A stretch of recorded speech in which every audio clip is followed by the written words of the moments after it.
Hello and welcome back to another installment of these college algebraic lessons online.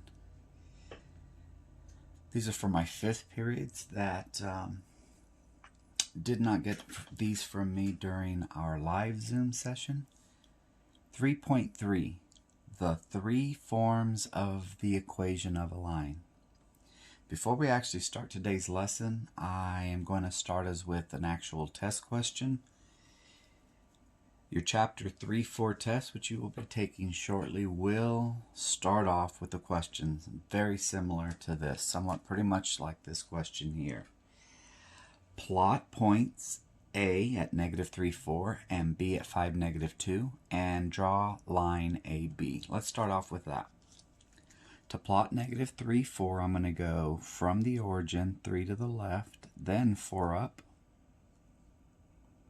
and put a capital letter A next to that point. Point B is going to be at 5, -2. That's going to be back to the origin, 5 to the right, 2 down. Let us draw a line that connects those 2 points.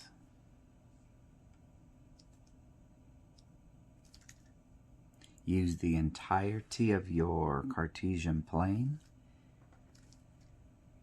In this situation, bigger is better. Now, make sure you put arrowheads at the end of your line segment to turn it into a line. And now we want to find the distance between AB. I'm actually going to take a different route, and I would do this anytime I have this option, like on the test. To find the distance between AB, we could just use these points in the distance formula.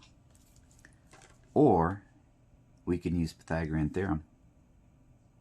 Let's first create a slope triangle that is going to connect point A and B, both vertically and horizontally. Let's take a closer look. Here is our tiny slope triangle.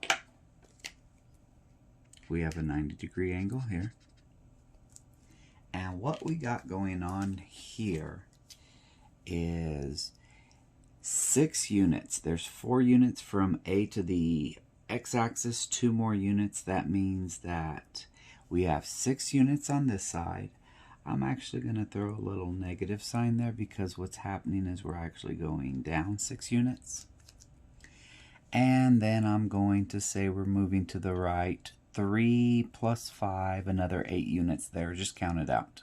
That's kind of like 8 units because it's going to the right there. So all I'm going to do is treat this like a squared plus b squared equals c squared. And for me to find this distance here,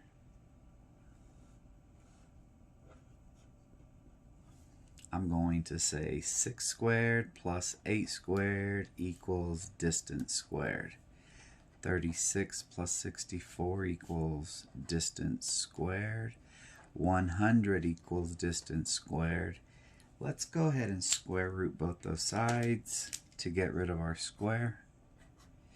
And what number times itself equals 100? That is the number 10. So this distance is equal to 10 units.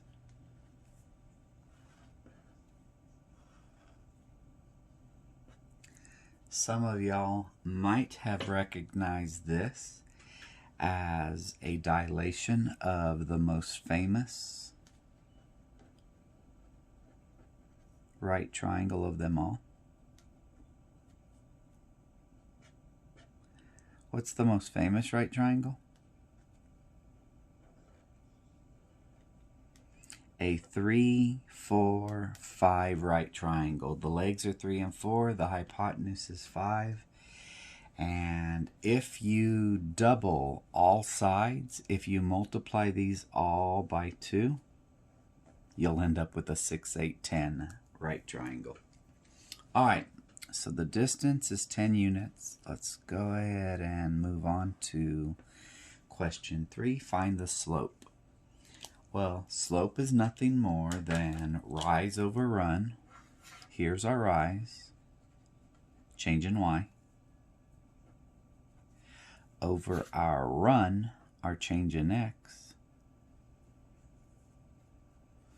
So negative 6 over 8 is equal to our slope. Therefore, our slope simplified is negative 3/4. How do you get 3/4 or negative 3/4 from that? Just divide them both by 2. Don't forget to simplify all your answers. We said divided by 2 and divided by 2. Cut in half, cut in half. Now it wants us to find our midpoint. We could add our 2x's, then divide by 2, add our 2y's, and divide by 2. That was the formula way of solving for your midpoint. Or you can notice this. Let's check out this slope a little closer. To go from A to B, we're going to start off by going down 3 units, then right 4 units. Yep, we stayed right on our line. If we go down another 3 and right another 4, we end up at B. Took us two tinier or two simplified slopes to get there. So this has to be our midpoint. If you just see what point that is on the Cartesian plane, that's the point 1, 1. So our midpoint is 1, 1. And you get that same answer if you use the formula. Finally, almost finally, let us answer what the slope of a line parallel to AB would be. Well, this is going to have the same slope. So this is also equal to negative 3/4. Any line parallel to this line will have the same slope. Wanted to add one more question here. Now let's find the slope of a line perpendicular to line AB. Remember, opposite reciprocal slopes. I want to change the negative to a positive slope, and I want to change 3/4 to 4/3. All right. On the test, I'll ask you to graph these lines. I'll give you a point for them to pass through. Let's just say it happened to be this point over here at -2, -1. Well, if you follow the same slope of down 3, right 4, down 3, right 4, down 3, right 4, you'll have a parallel line that passes through that point. If you follow this slope of up 4, right 3, up 4, right 3, you'll draw your line and you'll notice that it would be perpendicular to your original line. Now, let's talk about what you must know. You absolutely, positively, you and I both, we must know at least 2 things before we could ever write the equation of any line. First and foremost, we must know the slope of that line.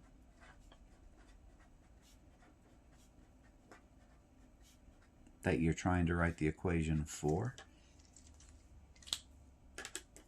Secondly, you must know at least 1 point on that line.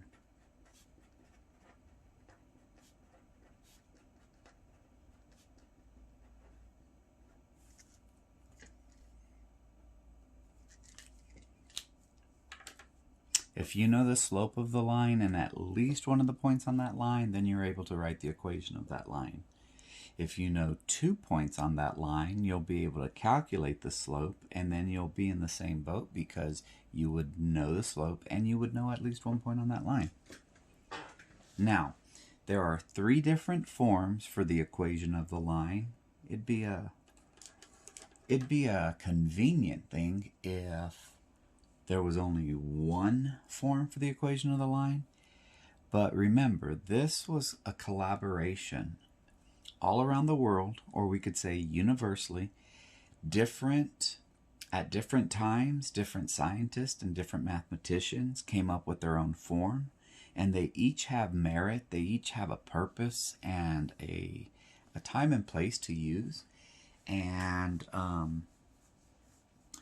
So we went ahead and limited or narrowed it down to these three forms: the point slope form, the standard form, and the slope intercept form of a line. And let's start with the one you know the most. Number 3. What is slope intercept form of a line? That's simply y equals mx plus b, where y is our output, x is the input, m is our slope, and b is our y-intercept.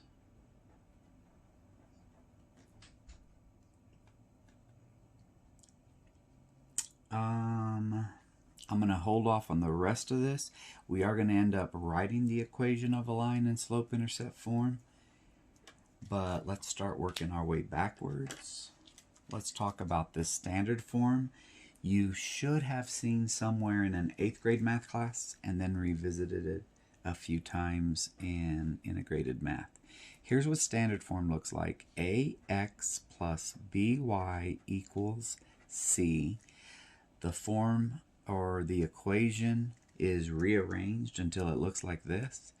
And I usually say the conditions or the requirements a little differently than I'm about to say, but this seems to work better than anything else.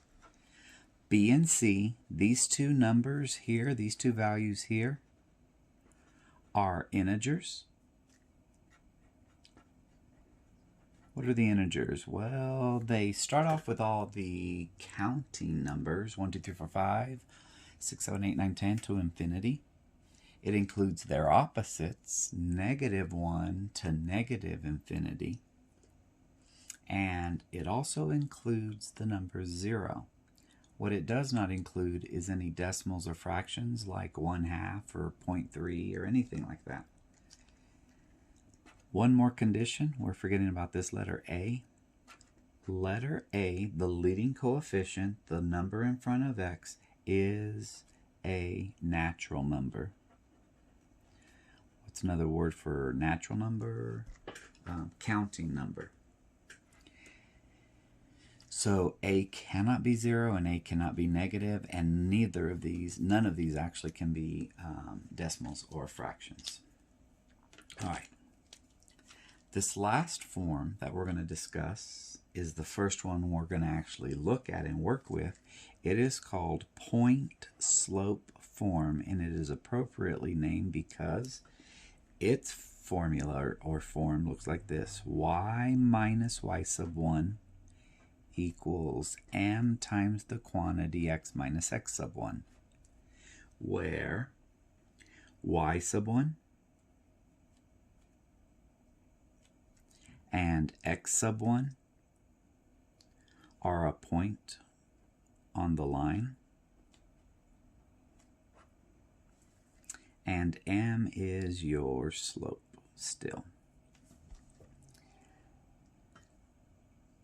I'm going to ask you to write the equation of a line. Write the equation of a line. My abbreviation or acronym for that is simply WEOL. I pronounce that wheel. Write the equation of a line with a slope of -1/2 and containing or passing through the point to -8. All right, so with all this said, here's how we're going to do it. Here's why I absolutely, positively love this form. This y and this x will not change. It'll always start off with y, and it'll always have an x as the first thing inside this parenthetical grouping. What is going to change, or what is going to be filled in with numbers and change? This minus x sub 1, this minus y sub 1, and this slope here. All right, so what would we do? As I said before, start off with the variable y. Not y equals, but y. Then come to this point right here, the y value.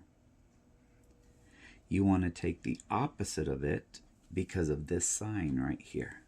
I don't want just y sub 1. I want the opposite of y sub 1. That's why that negative sign is there.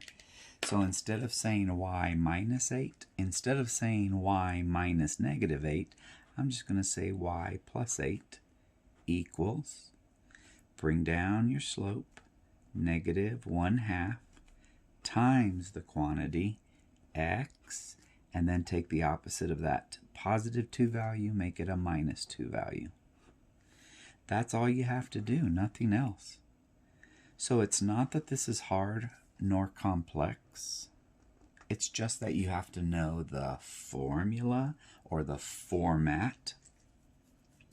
As long as you know the format, you're going to do fine on this. As long as you know how to plug the numbers in, and more importantly, where to plug those numbers in, you're going to be just fine. Now, on the test, when I ask you to write equations of lines, pay attention to what form I'm asking. If I don't ask for a form, you can use any form you want. But if I ask for it in point-slope form, to get credit for the answer, you need to write it in this form here. Y plus 8 equals negative 1/2 times the quantity x minus 2. Simple, basic, straightforward. Now, I will also ask you, after you do this on a test, I will say, now convert it into standard form. Well, you actually have to take a little detour before you go to standard form. Not so sure if you have to, but I haven't seen another way to do this. All we're going to do is this. Here's our little detour. Let's just bring over the y plus 8, the equation in point slope form.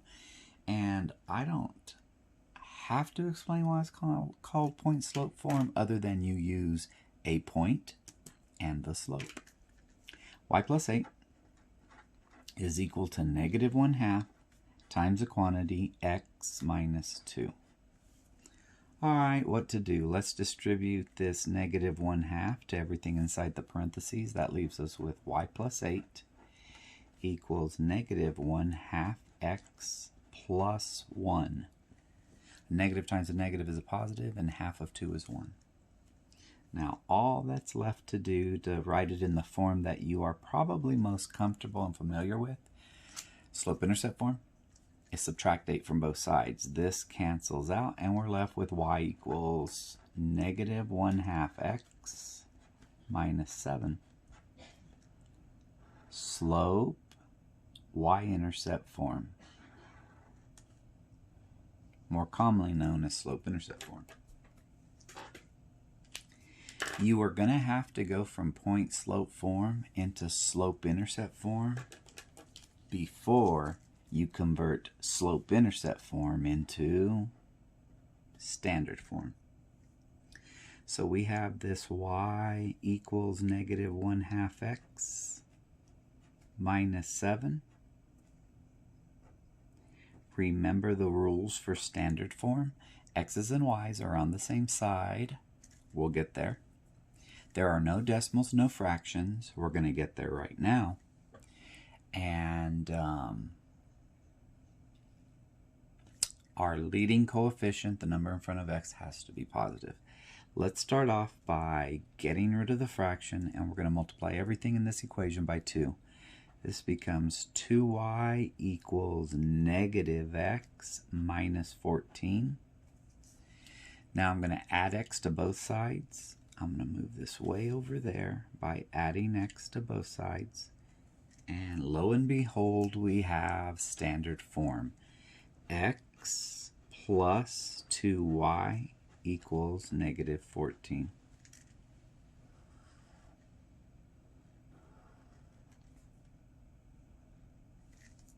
So quickly, let's review. All three of these are the same equation, just in different formats. This would be like, if this was me, this would be me in the United States, Joe. This would be like me in Mexico, Jose. This might be me in Italy, Giuseppe. All the same person, all the same equation, just written in different formats. It's like whenever we would manipulate formulas so that way they were more useful to us. What's the use here? Well, right here, we're taking the two basic things that you have to know, the slope and a point, and we're just putting them into that format right there. Putting them into this spot exactly. It is in its proper place. Everything is in their proper position, so that way if we do convert or manipulate or rearrange, then we can go into something called slope-intercept form.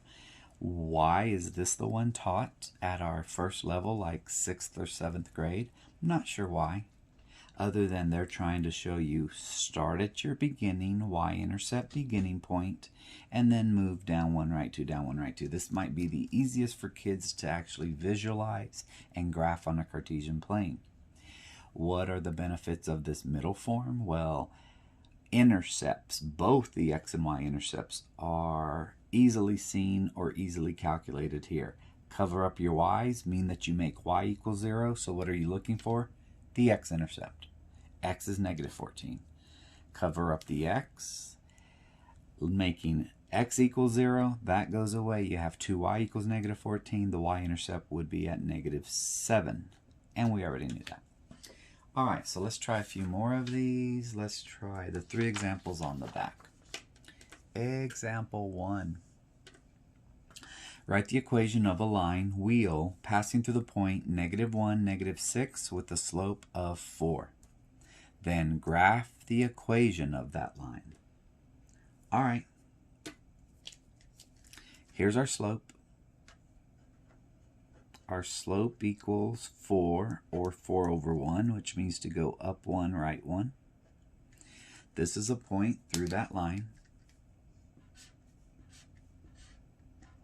Now, if you know, like in this case, what do we know?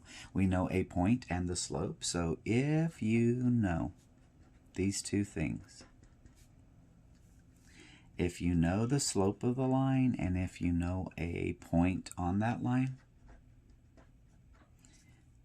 then you should use, there should be no doubt what to use, that new unique college algebra form. And it's actually used past college algebra. For any of y'all are going to take pre-calculus or calculus, it is used exclusively and extensively throughout those courses. Use point slope form. It will be the easiest form to use. You just got to memorize it and understand how to use it. So how do you use it? Every point slope form starts off with y, not y equals, just y. And it's actually going to be y minus or y plus, depending on this number here. Take -6, change its sign to +6, and that's the beginning of your point slope form. Y plus 6 is equal to.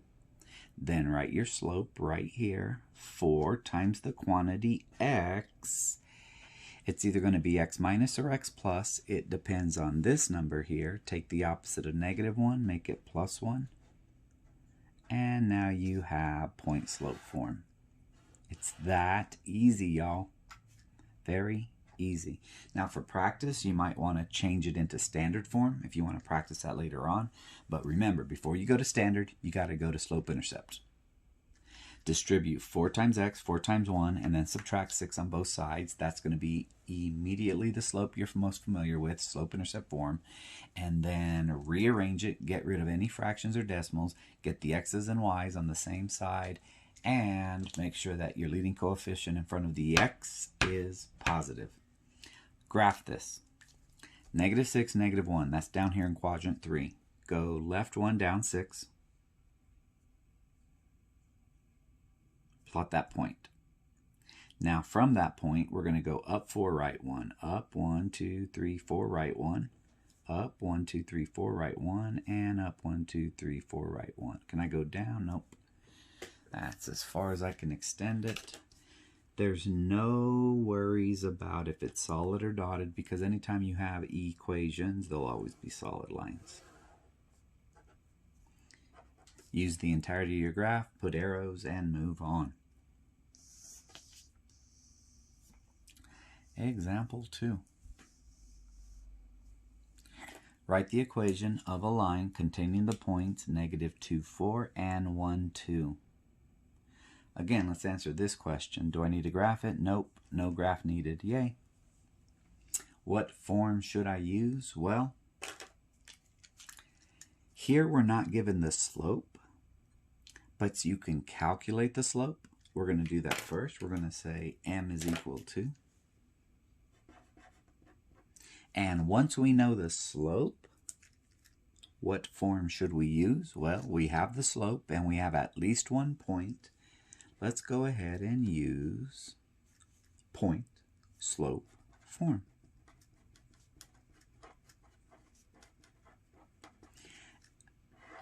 Anytime you know the slope and anytime you know a point, use point slope form.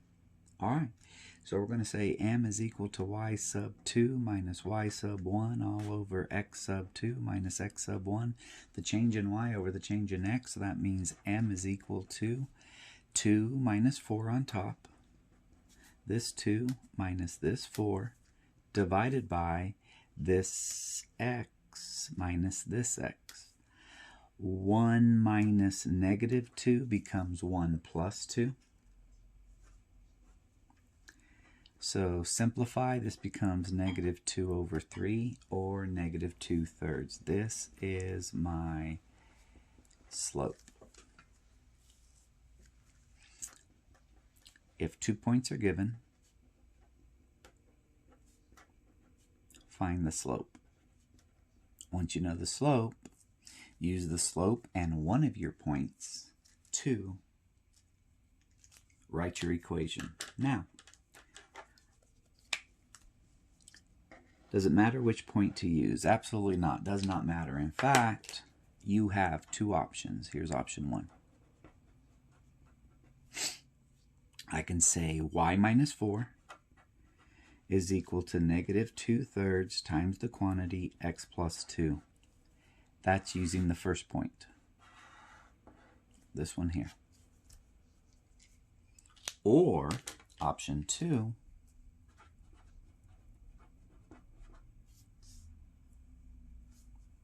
I can use my second point, y minus 2 is equal to -2/3 times the quantity x minus 1. The opposite of 2 is -2. The opposite of 1 is -1. Those are the things you have to memorize, but the slope is still -2/3. Now, although there are two possible correct answers, just pick one.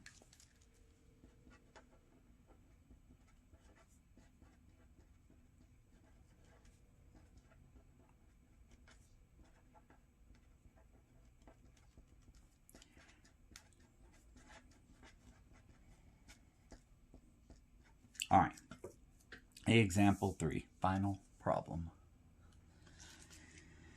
Graph without changing the form.